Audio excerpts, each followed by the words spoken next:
So what? Show up again tomorrow, and tomorrow out of that dog shit, a flower will emerge.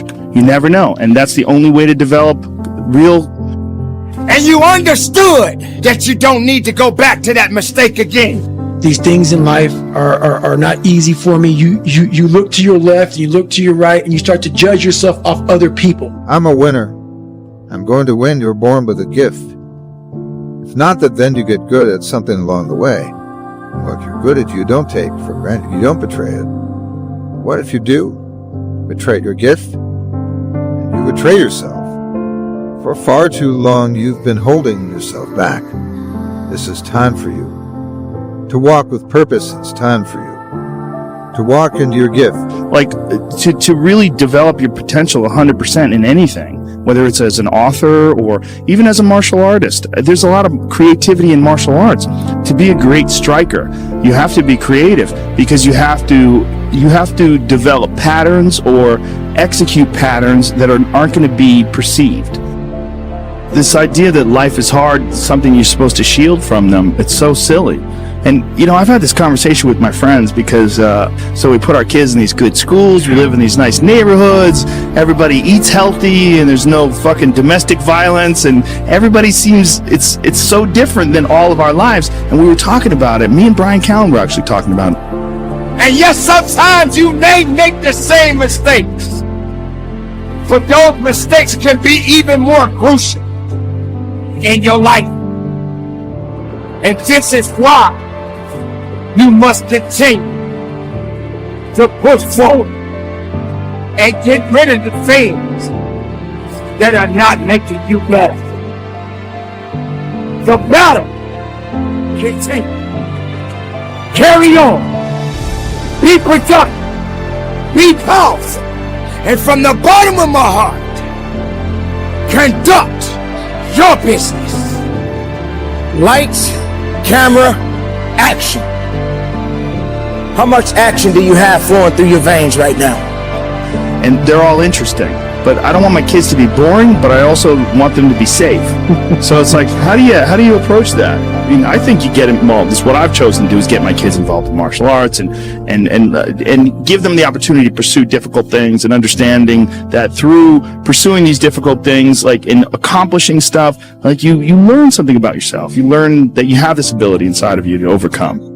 Get obsessed with life improvement. Find things that you enjoy doing that are difficult, do them and get better at them. Seems so simplistic. It seems like a ridiculous, idealistic point of view, but it's effective.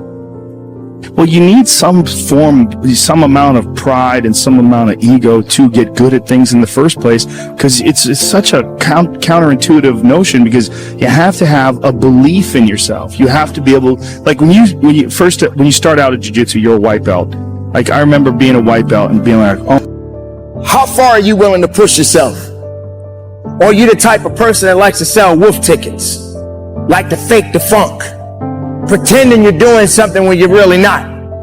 How much effort are you honestly putting into your craft, into your ideas, into your work? Whatever it is that you got going on in your life, what are you prepared to do? Action. Think about that for a minute. How long have you been stuck in a rut, constantly making the same mistakes over and over again? But there's nothing wrong with mistakes. But why do you keep making them? The same mistakes. Keep putting yourself in a position where you can't go beyond those mistakes. Constantly making excuses. All you're doing is preaching. All you're doing is putting out words. But there's no action. Ladies and gentlemen, you got to put the action in. You got to be about your business. It's time for you to live your best life. We're going to make mistakes. You got to own them. Then you got to make amends. And then you got to move on, so turn the page, get off the ride. You are the author of the book of your life. Turn that page. The only person you're destined to become is the person you decide to be. You never made a mistake, it means you never tried. If you never tried, means you never took a chance. Like, if you're a female, well, she's skinny and she doesn't work out as hard as I do, and everything starts to corrupt your mind. You start to look around too much at other people and what they're doing, and that starts to corrupt your own dialogue. We are judging ourselves against too many people. you have to judge yourself against yourself. And that's the one thing I started learning, man. This isn't a race against me and other people. This is a race against David Goggins and David Goggins alone.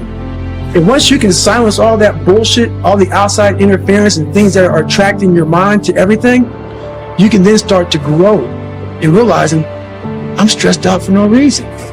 This is my own little race. This is my own timeline, and this is how I'm going to run it. The conversation has to become an honest conversation of where you're at mentally. Where am I at mentally?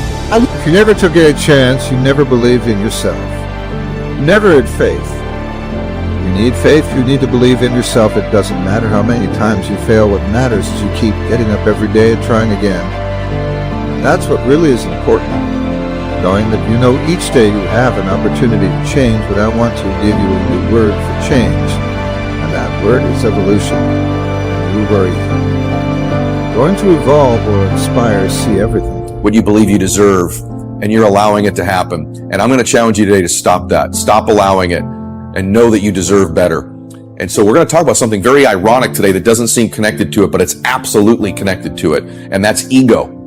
See, the truth is ego is always false. Ego is always something that raises its head when we're insecure, when we're fearful. If you meet people that you think are egomaniacs that are constantly bragging about themselves, these are the most insecure people that you know. They're the most fearful people that you know. They're the most scared, and they're usually the least happy. And so, but I'm going to say something to you today. I want you to consider as I go through ego today. I know you think, wow, I'm so down on myself. How could I have an ego? It's actually the people that are down on themselves that actually have their ego materialize and show up more often than they think. And it's their ego that may actually be holding them back. You think, wow, how could someone with low self-esteem have a big ego? Well, trust me, they do. And so egos are not part of people with high self-esteem. The people in my life that are the most self-confident typically don't have big egos. Look like shit. I feel like shit. I'm falling behind in school. I'm lazy. My house is a mess. You have to look at what it is and call it what it is. Don't find words to make yourself feel better. Because you hang around people that make us feel better, that tell us what we want to hear, not what we need to hear. And so we stay away from those people. And we stay away from those people, like our internal dialogue becomes that kind, it's okay. It's not okay. So that's where it starts. It starts with that accountability of it's not okay anymore. This can no longer be okay. And calling yourself out for exactly what you are and exactly how you need to fix it. We have an epidemic in this world. The epidemic I'm talking about is Changes, the economy changes, relationship changes, we change mentally and emotionally and physically, and you are either dying or you are either living life. Always offers you a second chance. You know what it's called. Tomorrow, see change as growth, see change as transformation, see change as evolution. Your history is not your destiny. You can't get it because you want it. If you put in the work, they can't deny you. And so I want to talk to you about that today. By the way, I'm covering this today like many things I cover because it's something I struggle with. My ego will step forward often in my life, and it usually steps forward when I'm the most scared. It could be when I'm achieving. I'm starting to be pretty full of myself, right? But a lot of times when you're achieving and you're full of yourself, what's really happening in your mind is you're afraid you're going to fall down. You're afraid you're going to lose something. You're afraid there's going to be a setback. So often our friends, where we see their ego, is when they're doing good. Or she thinks she looks so good, she's showing herself. Actually, she doesn't think she looks good, and she's looking for validation from other people. You guys that have a friend, he's really winning, he's making a lot of money, he's just not the same, he's got a big ego all of a sudden. You'd be surprised. That money he's making, that car he's driving now, he's so afraid he's going to lose it. He's so scared. He so believes his results have exceeded who he really is. He's so out over his skis that ego shows up because he's afraid. When you see ego, know it usually means fear. And I know that sounds counterintuitive, but it's true.